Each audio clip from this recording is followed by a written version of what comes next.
Efésios capítulo 2. Nós vamos ler do 11 em diante, tá bom? Efésios capítulo 2, do 11 em diante. Diz assim a palavra do Senhor nosso Deus Todo-Poderoso. Efésios capítulo 2, do verso 11 em diante.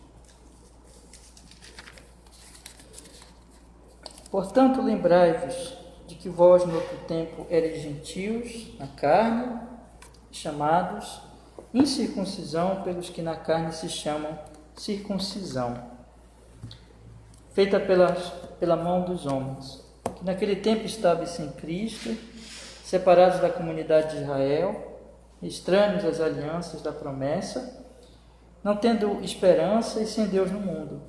Mas agora em Cristo Jesus, vós que antes estavais longe, já pelo sangue de Cristo chegaste perto, porque Ele é a nossa paz, o qual de ambos os povos fez um, derrubando a parede de separação que estava no meio. Na sua carne desfez a inimizade, isto é, a lei dos mandamentos, que consistia em ordenanças, para criar em si mesmo dos dois um novo homem, fazendo a paz. Pela cruz, reconciliar ambos com Deus em um corpo, matando com ela as inimizades. E vindo ele, evangelizou a paz a vós que estáveis longe e aos que estavam perto, porque por ele ambos temos acesso ao Pai em o mesmo Espírito. Assim que já não sois estrangeiros nem forasteiros, mas concidadãos dos santos e da família de Deus, edificados sobre o fundamento dos apóstolos e dos profetas, de que Jesus Cristo é a principal pedra da esquina, no qual todo edifício bem ajustado cresce para templo santo no Senhor, no qual também vós juntamente sois edificados para a morada de Deus em Espírito. Amém. Vamos orar? Senhor, estamos aqui em nome de Jesus para estudarmos, Senhor, a Tua Palavra, meditarmos na Tua Palavra. Perdoa, Senhor, qualquer pecado nossa alma nesse momento, em nome de Jesus. Nos dê a bênção, nos dê a graça de que esse estudo, Senhor, seja conduzido pelo Espírito Santo e seja um verdadeiro estudo bíblico, uma compreensão, Senhor, correta do que seja, Senhor, a Tua Igreja, para a nossa edificação, para que nós cada vez mais nos portemos, Deus, conforme a natureza da Tua Igreja, em honra e glória ao Teu nome santíssimo, Senhor. Nós oramos assim em Cristo e nós agradecemos. Amém. Amém. Amém, meus irmãos. Então, meus irmãos, hoje nós vamos continuar a leitura do livro. Os irmãos que têm o livro podem acompanhar, né, a leitura comigo. Aqueles que não têm nesse momento, vocês podem ir ouvindo, né, e acompanhando as explicações, que eu creio que fazendo assim será possível também aproveitar o estudo, né? Mas, relembrando, meus irmãos, nós vimos primeiro, o livro ele é sobre a igreja, ele trata da natureza, como está aqui na própria capa, autoridade, propósito e culto. Nós já lemos o prefácio, escrito pelo pastor Janisson Ferreira, apresentando o valor do livro, a importância do livro para a igreja brasileira, para a situação que nós estamos vivendo, em termos de trazer realmente a verdade da palavra de Deus sobre o que é a igreja. Já lemos a introdução completa do pastor Jeffrey Johnson, que é o autor do livro, né? A introdução ao livro, em que ele coloca assim esse aspecto muito importante aqui logo no início da introdução, quando ele diz assim: a visão da igreja sobre Deus, o homem e a salvação possui um impacto vital em suas práticas. A teologia propriamente dita, a doutrina do homem, a antropologia, a soteriologia, a eclesiologia, nunca deveriam ser separadas. Então, a essência aqui dessa introdução é que, dependendo de como você vê Deus e você vê o homem, você vai ver a igreja. Então, se você vê Deus como centro, a igreja ela vai se portar e ela vai vamos ter uma compreensão da igreja e do papel da igreja de acordo com Deus sendo o centro. né? Mas, se nós colocarmos o homem como centro, a igreja nós vamos ter uma outra compreensão da igreja e do papel da igreja. Basicamente, quando Deus é o centro, realmente nós compreendemos que o pecado é algo sério e que a igreja é um verdadeiro milagre. Milagre de Deus, porque os homens não querem saber de Deus, né? Mas quando o homem é o centro, que é uma distorção, então, e Deus passa a ser assim, uma coisa periférica, um servo do homem, aí então o que vai acontecer é que a igreja se torna até uma coisa fácil de formar, como se fosse um clube. E as técnicas de marketing vão formar igrejas, né? Mas, irmãos, nós sabemos que não é assim. A igreja tem que ter uma visão teocêntrica para que ela se compreenda, para que ela seja, na verdade, uma verdadeira igreja, né?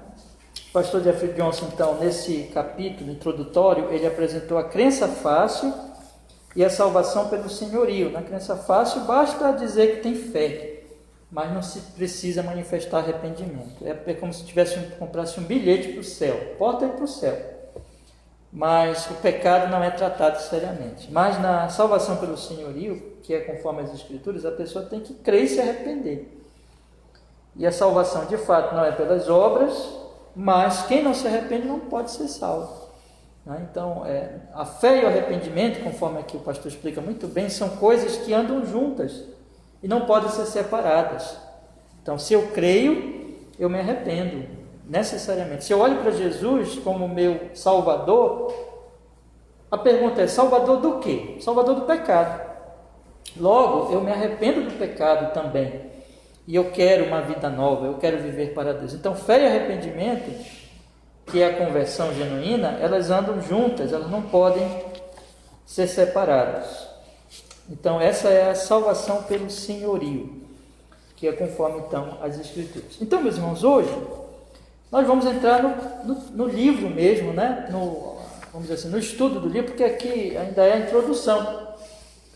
E se vocês têm o livro impresso, na página 35, na parte 1, nós vamos entrar agora na parte 1, que fala da natureza da igreja. É o primeiro assunto que nós vamos então estudar neste livro, a natureza da igreja. Eu li com vocês todo esse trecho aqui do capítulo 2, do verso 11 ao verso 22, porque o texto que o pastor começa no livro é uma parte desse trecho, né? Já mais um pouquinho adiante, do verso 19 ao verso 22.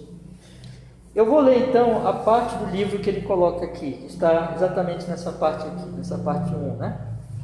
Ele põe assim: natureza da igreja. Aí tem essa referência aqui de Efésios 2, 19 a 22. Assim que já não sois estrangeiros nem forasteiros, mas concidadãos dos santos e da família de Deus, edificados sobre o fundamento dos apóstolos e dos profetas, de que Jesus Cristo é a principal pedra da esquina, no qual todo edifício, bem ajustado, cresce para o templo santo no Senhor, no qual também vós, juntamente, sois edificados para a morada de Deus em espírito. Então não somos mais estrangeiros, não somos mais forasteiros, mas somos da família de Deus, edificados sobre o fundamento dos apóstolos e profetas, e Cristo é a pedra principal, e a partir daí nós somos feito um edifício, um templo santo ao Senhor, edificado para a morada de Deus. Olha só que coisa, em espírito.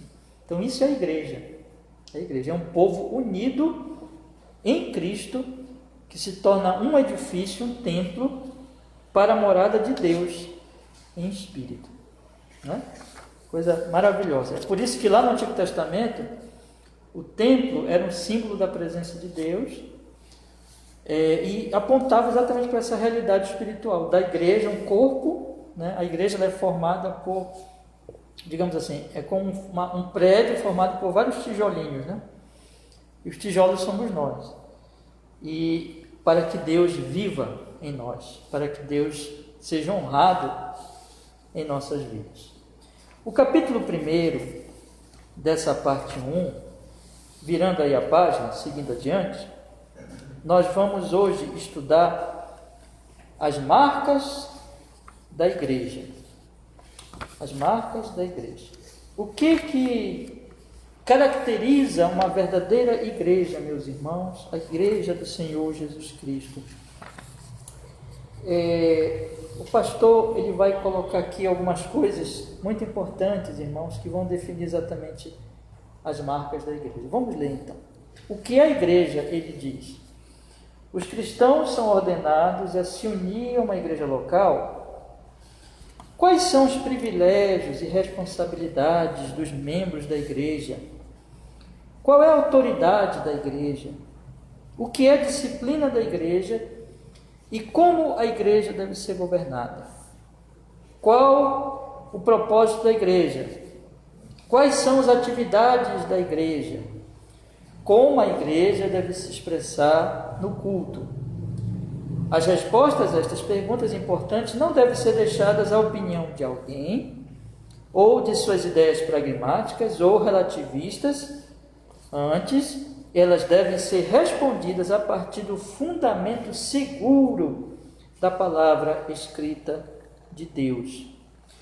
O propósito deste estudo, portanto, é estabelecer o que a Bíblia ensina sobre a natureza, autoridade, propósito, adoração da igreja local. Então, isso vai ser o assunto de todo o livro. Essas perguntas: o que é uma igreja? O que os cristãos são ordenados a se unir a uma igreja local? Quais os privilégios e responsabilidades dela, da igreja? Qual a autoridade da igreja? O que é a disciplina e como a igreja deve ser governada? Qual o propósito da igreja? Quais as atividades da igreja? Como a igreja deve cultuar? Tudo isso vai ser respondido durante o livro. Mas antes, ele tem que ir para a questão principal para poder responder estas, né? Qual é essa questão principal? Aí ele continua. Antes de podermos entender corretamente a autoridade, propósito, adoração da igreja, que vão responder aquelas questões lá, precisamos compreender a natureza da igreja. Em outras palavras, o que é a igreja? Quando nós falamos assim, a natureza de alguma coisa, nós queremos definir essa coisa, mostrar o que essa coisa é, né? Nós falamos assim, o que é um homem e o que é uma mulher, por exemplo, né? Qual é a natureza da mulher? Qual é a natureza de um homem? Existem diferenças. Homem não é mulher, mulher não é homem. Hoje, eu estou dando esse exemplo porque hoje a confusão, né, está exatamente, por exemplo, num aspecto como esse, de falta de confusão de definições e de assumir-se, né, o que é homem, o que é mulher, e cada vez essas coisas vão ficando mais assim indefinidas, meus irmãos. Isso causa problema. Então, antes de nós entendermos qualquer coisa, nós temos que entender a natureza dessa coisa. Nós temos que entender como é que a gente vai entender a igreja. Por exemplo, o que nós estamos fazendo aqui hoje? Estamos reunidos aqui, observe bem, né? Coisa importante. Reunidos aqui, eu estou diante de vocês lendo um livro que fala da Bíblia, que fala da doutrina bíblica, e estou aqui, vocês estão sentadinhos me ouvindo. Daqui a pouco nós vamos orar e vamos voltar para nossas casas, né? Aí vamos retornar para o nosso lar, encerrar o culto e voltar para o nosso lar. Por que nós fazemos isso? Por que você saiu lá da sua casa, você veio do seu trabalho para cá? E por que nós estamos fazendo essas atividades? Por que nós estamos fazendo outras atividades? Por que, por exemplo, nós não estamos aqui dançando, né? Por que nós não estamos, vamos dizer assim, fazendo aqui um show de piada? Por que nós não estamos fazendo alguma outra coisa? Por que nós estamos fazendo isso? Então, essas questões, a prática, o culto, vão ser compreendidos a partir da natureza da igreja. Então, é isso que o pastor está colocando. Nós temos que entender a natureza. E a natureza diz o que a igreja é. De acordo com o que a igreja agirá.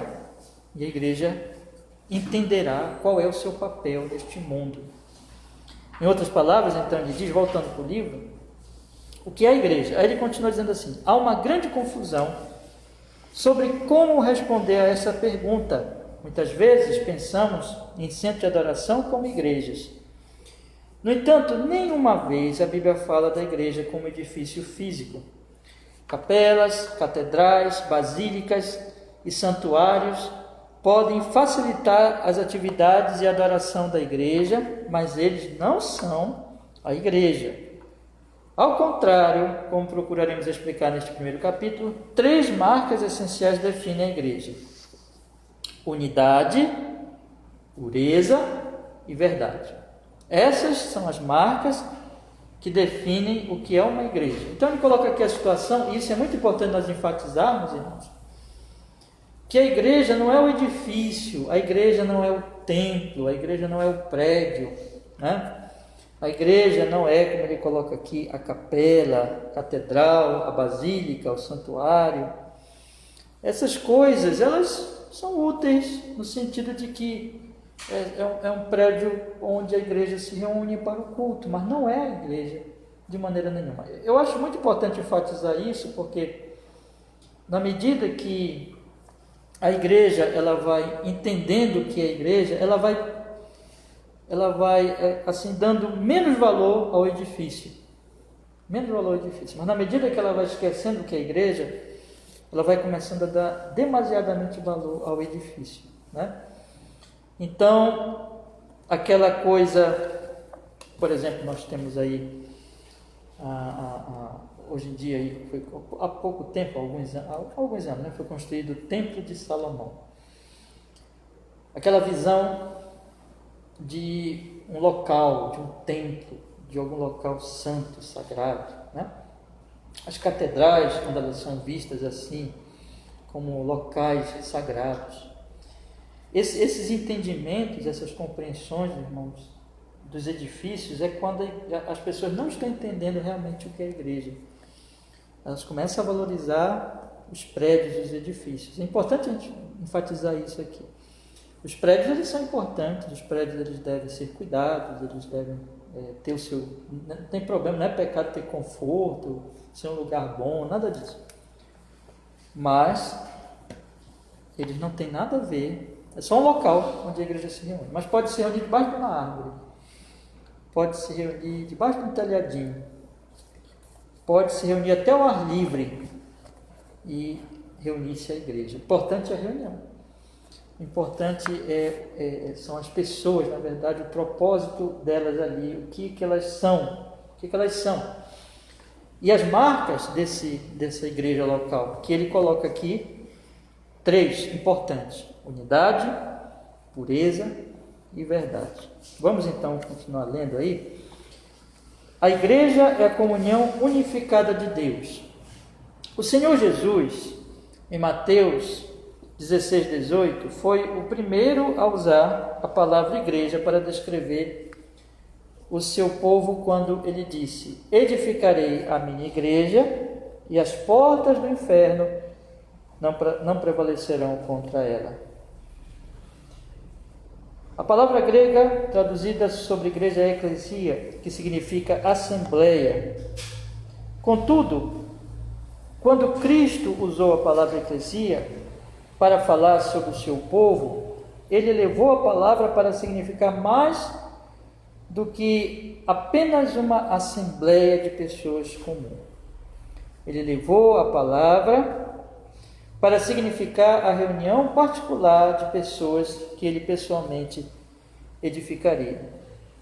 Embora alguns possam plantar o evangelho pela evangelização de incrédulos e outros possam regar o evangelho ensinando os crentes, só Deus pode dar o crescimento. Isso quer dizer que é o Senhor e somente o Senhor que acrescenta diariamente à igreja aqueles que estão sendo salvos, irmãos.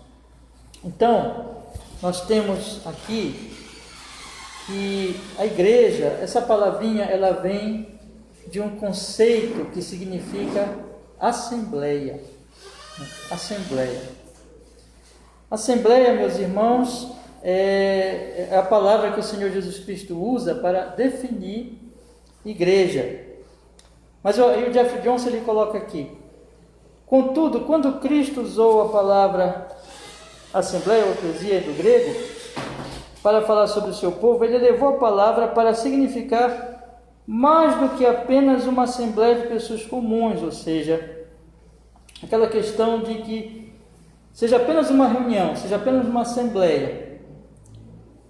Mas ele levou a palavra, a reunião particular de pessoas, que Cristo pessoalmente edificaria, ou seja, não é simplesmente uma reunião, não é simplesmente uma assembleia, mas é uma assembleia de pessoas que Cristo está edificando, que Cristo está formando. Aí o pastor continua colocando assim: consequentemente, porque Cristo é o único que edifica a igreja, Cristo é o único a quem a igreja pertence. E aí Mateus 16, 18 diz, edificarei a minha igreja. Isso significa que a igreja não pertence aos pastores, ao povo, mas ao Senhor. Isso é crucial de ser entendido. Cristo é o único proprietário da igreja. A palavra igreja comunica essa verdade. A palavra inglesa para igreja é church, que por sua vez é derivada da palavra grega kuriakon, o adjetivo neutro de kyrios, que é traduzido por Senhor. A palavra kuriakon só é encontrada 2 vezes no Novo Testamento, significa pertencer ao Senhor. Então, se ele edifica a igreja, aí o pastor coloca aqui mais esse ponto importante. A igreja pertence ao Senhor. A igreja é do Senhor. Então a igreja não é uma assembleia meramente humana, mas a igreja ela é formada pelo Senhor e pertence ao Senhor. O Senhor então está formando esse povo, formando esta igreja, esta comunidade dos santos, Uma das características identificadoras da igreja é que ela pertence ao Senhor, isto é, o que distingue a igreja de sociedades seculares, clubes sociais e outras congregações religiosas é que a igreja é posse única de Deus. É por isso que é comum encontrar as frases Igreja de Deus, Igreja de Cristo, repetidamente no Novo Testamento. Consequentemente, a Igreja de Deus, como é definida na Bíblia, não é um grupo de descrentes que se reúne em nome de Cristo como mormons e testemunha de Jeová, mas trata-se do povo de Deus, aquelas pessoas particulares que foram chamadas por Ele através da fé pessoal em Cristo Jesus. Então, meus irmãos, não é um grupo de descrentes que se reúne, mas pessoas, isso é muito importante nós observarmos, chamadas por Jesus através da fé pessoal em Cristo. Aí continua o pastor: o material que Deus usa para edificar a sua igreja é o seu povo redimido. Então, conforme nós acabamos de ler lá, está no iniciozinho do capítulo, Efésios 2, 19 e 22. Então, é como esse edifício aqui. O material que é formado, pelo qual é formado esse edifício, são os tijolos, Então, o material que é formado a igreja é o seu povo redimido. Pedro explica que os santos são pedras vivas que compõem uma casa espiritual, 1 Pedro 2,5. A pedra angular é Cristo, com as outras pedras basilares que consistem nos profetas e apóstolos. Todas estas pedras são colocadas e entrelaçadas para formar uma única estrutura ou templo. Então nós temos aqui, meus irmãos, essa pedra angular que é Cristo. As outras pedras basilares são os profetas e os apóstolos. E todas essas pedras são entrelaçadas para formar uma única estrutura ou templo. Então aqui o pastor coloca várias situações aqui importantes, várias verdades aqui importantes. Primeiro, a igreja não é uma assembleia meramente humana. Ela é... Irmãos, está boa essa temperatura, irmãos? Ou está frio já? Tá bom? Ela não é uma, vamos dizer assim, simplesmente nós nos reunirmos e dizemos assim, vamos formar uma igreja. Não, ela é aquilo que o Senhor forma. Ela é formada com várias pedras que são exatamente os cristãos. Ela tem um fundamento que é Cristo. E as pedras, ele coloca aqui, ele usa essa expressão aqui, né? Pedra angular é Cristo e outras pedras basilares, que consiste nos profetas e apóstolos. Por que os apóstolos são considerados pedras basilares? A base dessa igreja. Não por causa deles em si, mas porque eles são instrumentos da palavra de Deus. Então a palavra de Deus ela foi proclamada primeiro por eles. Deus deu primeiro a eles, aos profetas e apóstolos. Então, Cristo é a principal, a pedra angular. Mas eles que trouxeram então Cristo, né? Deus escolheu e Deus revela-se através desses homens inspirados do passado, que escreveram a Bíblia, né? Que escreveram a palavra de Deus. A partir daí, meus irmãos, então, essas pedras são colocadas e entrelaçadas para formar uma única estrutura, o templo. Então elas ficam unidas, elas são entrelaçadas, é como um edifício mesmo.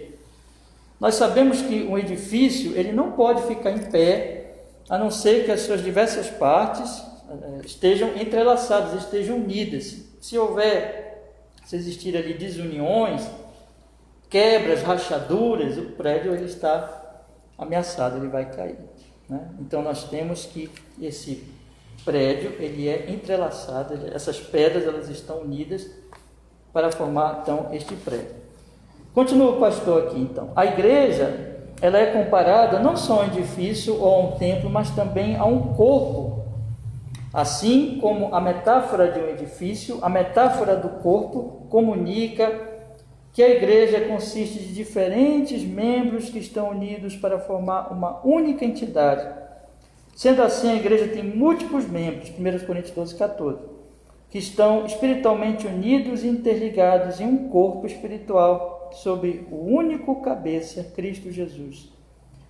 Desse modo, a igreja é uma só. Tudo isso, irmãos, o pastor coloca lá. Quais são as 3 marcas da igreja que ele destaca aqui nesse capítulo? Unidade, pureza e verdade. Tá? Então aqui, ela é um povo só. Ela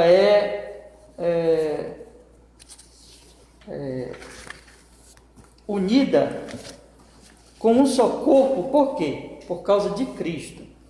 Porque Cristo a forma, porque Cristo é a base dela, porque toda a igreja, todo o povo de Deus, ele fica entrelaçado em Cristo Jesus, unido em Cristo Jesus. Então a primeira marca da igreja é a unidade em torno do Senhor Jesus Cristo. A segunda marca, meus irmãos, a segunda questão, melhor dizendo ainda, tratando da questão da unidade.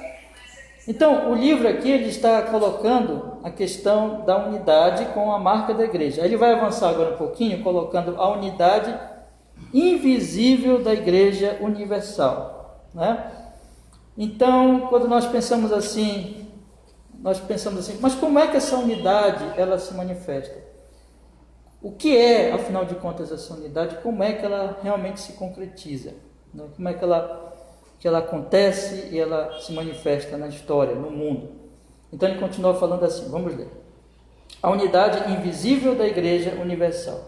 No entanto, é importante notar que a unidade da igreja não se deve a alguma organização externa. Pelo contrário, a unidade do corpo místico de Cristo é um subproduto da comunhão e da união que todos os crentes compartilham na pessoa de Cristo pela fé. Essa união com Cristo não é física ou visível, mas invisível e espiritual. Em outras palavras, ele continua, os crentes não são unidos a Cristo ao se unirem a uma igreja local. Ao contrário, eles são unidos a Cristo pela fé. E depois são interiormente compelidos pelo Espírito e pela palavra a se unirem a uma igreja local. Assim, somente os crentes são membros da igreja universal. E somente os membros da igreja universal são candidatos apropriados para a membresia da igreja local. Então o que ele está dizendo aqui é bem interessante. A união ela é mística, a união ela é espiritual. Essa união não é, uma coisa que ele coloca aqui, muito importante, irmão, nós observarmos, a unidade da igreja não se deve a alguma organização externa. Por exemplo, o que une a igreja não é uma grande denominação, uma grande instituição humana, mundial, né, que une todos os crentes, então, nessa instituição humana, de forma externa, de forma, olha, as pessoas elas vão aderindo a essa instituição e elas vão, então, se tornando a igreja. É como quem se adere a um partido político, por exemplo. Então, as pessoas vão aderindo a esse partido político e é uma organização humana, externa. Na medida que as pessoas vão aderindo a essa organização, então elas se tornam, vamos dizer assim, um nesse partido, né? A igreja, meus irmãos, não é assim. A igreja, a unidade dela é espiritual, é invisível. Essa palavrinha aqui que vocês vão encontrar, por exemplo, em confissões reformadas, né? Invisível, quer dizer o quê? Invisível quer dizer que não é externo, não é organizacional, humano, mas é interno. É uma obra do Espírito Santo. Então, na medida que os cristãos eles vão crendo no Senhor Jesus Cristo, significando que o Espírito Santo agiu no coração deles, moveu o coração deles, trouxe arrependimento, trouxe fé, eles já são da igreja. Imediatamente, quando o Espírito Santo dá um novo nascimento, ele une a Cristo, né? Ele une a Cristo pela fé. Essa pessoa, então, ela se arrepende, ela crê. Naquele momento, irmão, que ela nasce de novo, ela já pertence à igreja mística. A igreja no sentido espiritual. Já pertence. Então, isso é muito importante nós entendermos bem, né? Então, não é só quando ela participa de uma organização que ela vai pertencer à igreja. Ela já pertence, espiritualmente, ela já pertence à igreja. Mas ela vai ser compelida, é isso que o pastor coloca aqui, a se unir a uma igreja local. Então ele coloca assim, vou até repetir aqui, diz assim, os crentes não são unidos a Cristo ao se unirem a uma igreja local. Não, eles já são unidos a Cristo antes disso, né? Ao contrário, eles são unidos a Cristo pela fé e depois são interiormente compelidos pelo Espírito e pela palavra a se unirem a uma igreja local. Então, isso é vamos dizer assim, é uma reação natural, né? É como é que eu posso dizer assim? Você tem a sua família, aí você pode passar muito tempo longe da sua família, mas quando você volta, você está viajando, por exemplo, mas quando você volta para onde a sua família mora, naturalmente você vai para a sua casa, você vai para a sua esposa, para a sua mãe, para o seu pai, né? Para os seus filhos, para os seus irmãos, você volta para a sua família, quer dizer, você é compelido naturalmente a estar com aquelas pessoas. Então, a igreja local, é só para dar uma ilustração, meus irmãos, o cristão genuíno, ele vai querer uma igreja local, ele vai buscar uma igreja local para se unir a uma igreja local, mas interiormente ele já é antes disso, ele já é, porque essa obra de pertencer à igreja, ela é espiritual, não visível, ela é interior.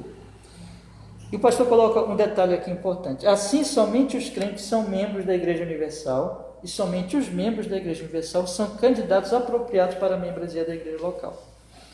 Então, tanto o cristão, ele vai buscar uma igreja local para que ele se una, isso vai ser natural, como a igreja, ela vai receber aqueles que têm essa busca genuína, serão então candidatos apropriados para serem recebidos a essa igreja local, né? Então ele coloca assim, bem interessante, assim somente os crentes são membros dessa igreja universal, e somente esses membros da igreja universal são candidatos apropriados para a membresia da igreja local.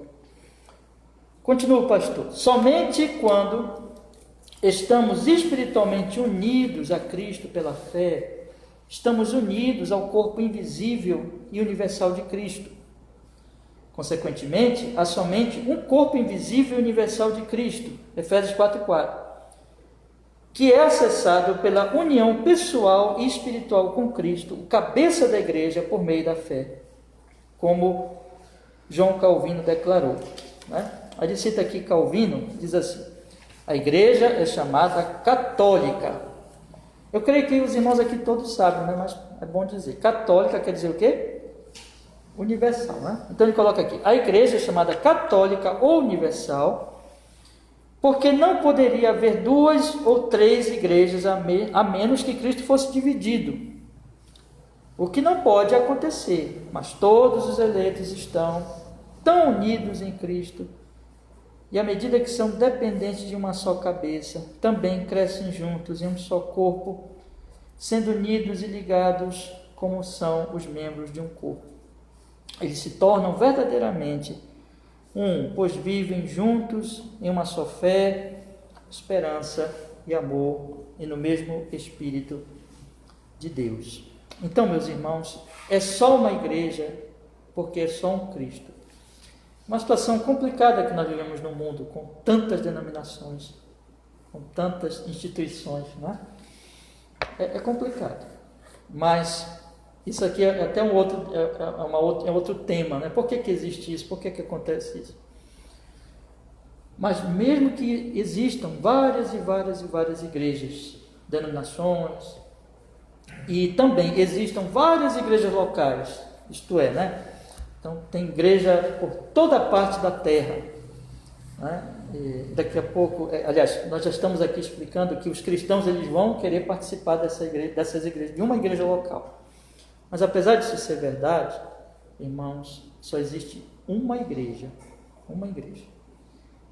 Todos os cristãos, todos os eleitos, eles pertencem a esta igreja. E lá no céu não vai ter batista, não vai ter presbiteriano, não vai ter assembleiano, né? Não vai ter nada disso. Lá no céu, todos serão a igreja, realmente no que é a igreja, porque aqui é invisível, que na verdade nós não sabemos quem é mesmo, irmãos. Nós não temos absoluta certeza de quem realmente é a igreja, mas o Senhor sabe. O Senhor sabe. E lá realmente vai resplandecer e vai aparecer a verdadeira igreja. Mas então Calvino coloca assim: existe só um Cristo, portanto existe só uma igreja. Todos estão unidos e ligados como os membros de um corpo, e eles se tornam verdadeiramente um, pois vivem juntos em uma só fé, esperança, amor e no mesmo Espírito de Deus. Aí continua o pastor Jeffrey Johnson, diz assim: a fé não só nos uniu com Cristo, mas com todos aqueles que também estão unidos a Cristo. Essa união nos faz um só corpo em Cristo e individualmente somos membros uns dos outros. No corpo de Cristo não há divisão entre judeu e gentio, rico e pobre, homem ou mulher. Somos todos um em Cristo Jesus. Essa unidade não está apenas na identidade, mas na vitalidade da vida espiritual, né? Então, como ele coloca aqui, eu vou continuar lendo porque tem a ver com o próximo parágrafo. Ele continua assim: Cristo é a vida de todos os que creem. A vida que cada crente tem em Cristo, no entanto, é a própria vida que é compartilhada mutuamente por todos os crentes. Então, é uma só vida. Essa união, ela é, vamos dizer assim, um poder vital, né? Todos têm a mesma vida. Essa vida partilhada une cada cristão em uma única família espiritual. Segundo François Torrentin, ele diz assim, Torrentin: entre os atributos da igreja, o primeiro é a sua unidade, que flui de sua natureza, visto que ela é uma sociedade santa, e um corpo místico que abrange todos os eleitos unidos no vínculo do mesmo espírito, fé e amor entre si e com Cristo. Necessariamente deve ter uma certa unidade pela qual todos os seus membros podem ser mutuamente ligados. Então, entre os atributos da igreja, o primeiro é a sua unidade, que flui da sua natureza. É uma só igreja, porque vem do único cabeça, que é o nosso Senhor Jesus Cristo. R.C. Sproul declarou: uma das realidades mais preciosas da fé cristã é a unidade que liga os corações e as almas de cada cristão, não só com Cristo, mas uns com os outros. Sproul continuou explicando que, embora estar em Cristo seja intensamente pessoal e individual, nunca é individualista. Cada indivíduo que está pessoalmente unido a Cristo está, ao mesmo tempo, pessoalmente unido a cada outra pessoa que está em Cristo. Por essa razão, James Bannerman, que em seu livro clássico sobre a igreja, afirmou: a ideia primária e normal da igreja tal como está exposta nas Escrituras, é inquestionavelmente a de um corpo de pessoas espiritualmente unidas a Cristo e, em consequência dessa união, uma com a outra, como são um com ele. Então, James Benjamin, ele coloca assim, vou ler de novo, a ideia primária e normal da igreja, tal como está exposta nas Escrituras, é inquestionavelmente a de um corpo de pessoas espiritualmente unidas a Cristo e, em consequência dessa união, uma com a outra, como são um com ele. Irmãos, assim, perceba então que aqui ele cita vários autores reformados. O entendimento bíblico é que há só uma igreja nesse sentido de estar unida ao Senhor Jesus Cristo, por causa da vida que vem de Cristo. O fundamento é Cristo Jesus. Quem cria a igreja é Cristo Jesus. Quem une a igreja é Cristo Jesus. Então não existem, irmãos, várias igrejas. Existe somente uma igreja espiritual, mística, que é a igreja do Senhor Jesus Cristo. Ainda tem 5 minutinhos. Aí eu vou começar a ler agora. Aí semana que vem nós continuamos a questão da unidade visível da igreja local. Então, só para nós entendermos aqui, nós observamos aqui que existe uma unidade espiritual. Isso é inquebrável. Isso ninguém desfaz, porque é de Deus, né? É do Espírito Santo. E ele vai então formando e unindo essa igreja. Então, irmãos, nós temos irmãos lá do outro lado do mundo. Nós temos irmãos de várias nacionalidades, né? É interessante que o Evangelho ele vai acabando, por exemplo, o racismo e essas divisões que existem entre os homens, porque é só uma igreja e vai acabando essas separações humanas, os homens contra as mulheres contra os homens, o judeu contra o gentio, o judeu contra o samaritano. Quando você vai lendo na Bíblia, você vai vendo que é uma coisa só, é um povo só. Esse texto que eu li com vocês, que é a base aqui desse capítulo, o pastor cita aqui, ele cita 19, capítulo 2 de Efésios, 19 ao 22, ele mostra o pensamento de Paulo ali, é que judeus e gentios estão unidos numa mesma igreja, né? Então, é um povo só, não importa a raça, não importa nenhuma classificação social que as pessoas têm, é uma igreja só. Agora, meus irmãos, apesar de que isso é verdade, existe a igreja local. Então, existe a igreja invisível e existe a igreja visível, que é aqui. Então, somos nós, né?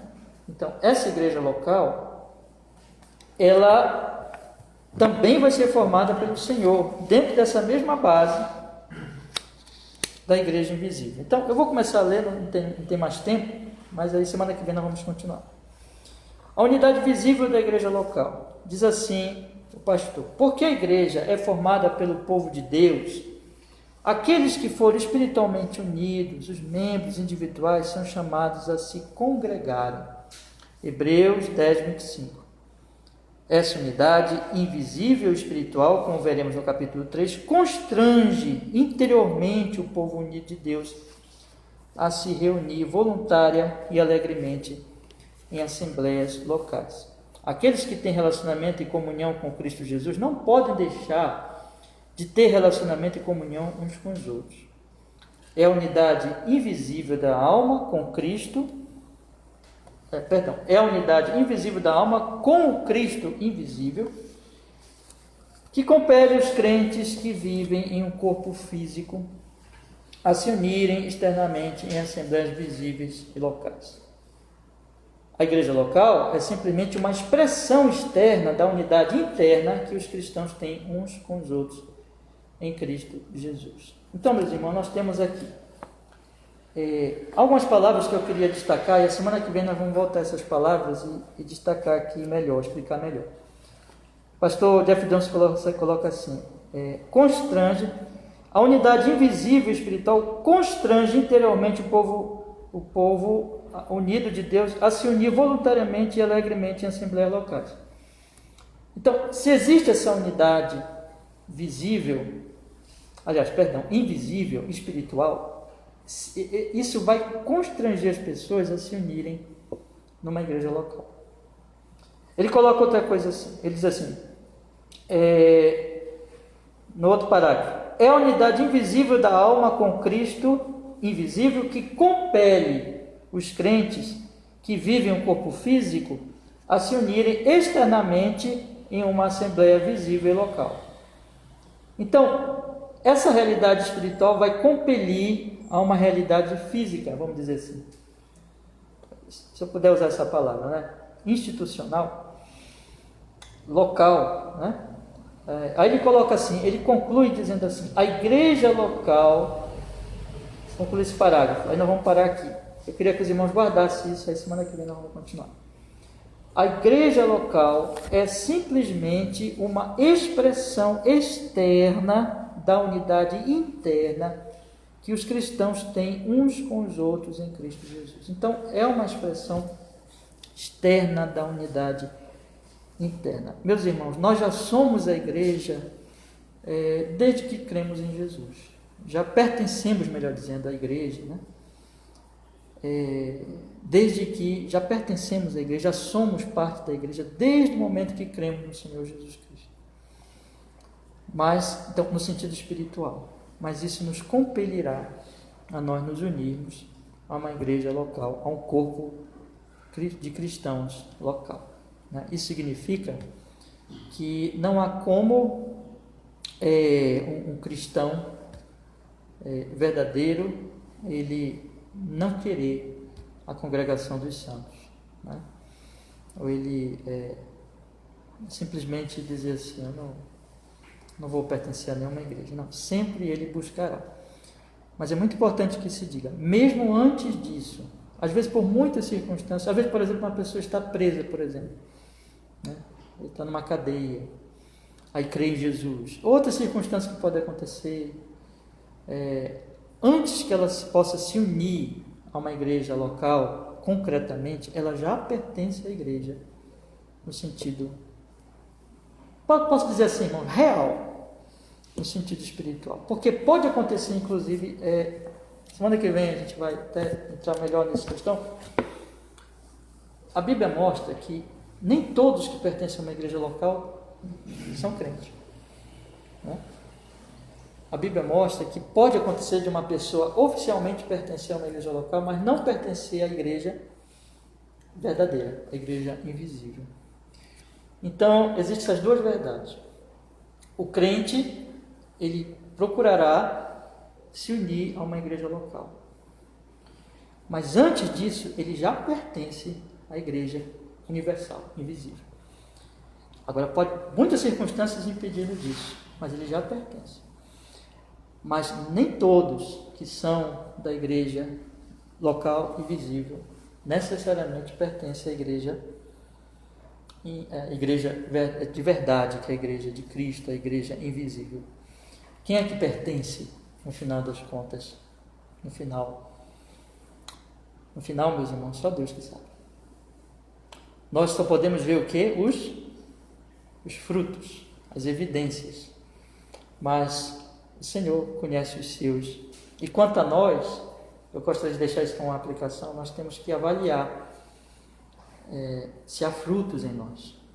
Essas coisas, todas que eu falei aqui para os irmãos, eu penso que é um momento de nós avaliarmos, né? Nós já pertencemos à igreja invisível, nós damos evidência, fruto de que somos dessa igreja. Essa é a grande questão, que sempre, meus irmãos, inclusive em todas as igrejas, a cada domingo, sempre os pastores estão, de vez em quando, numa aplicação, num princípio, eles estão alertando as pessoas. Veja se você realmente está na fé, se você realmente pertence a essa igreja invisível. Porque no final das contas é isso que realmente vai importar no grande dia, né? Vamos orar? Vamos pedir que o Senhor, Ele seja conosco, nos abençoe.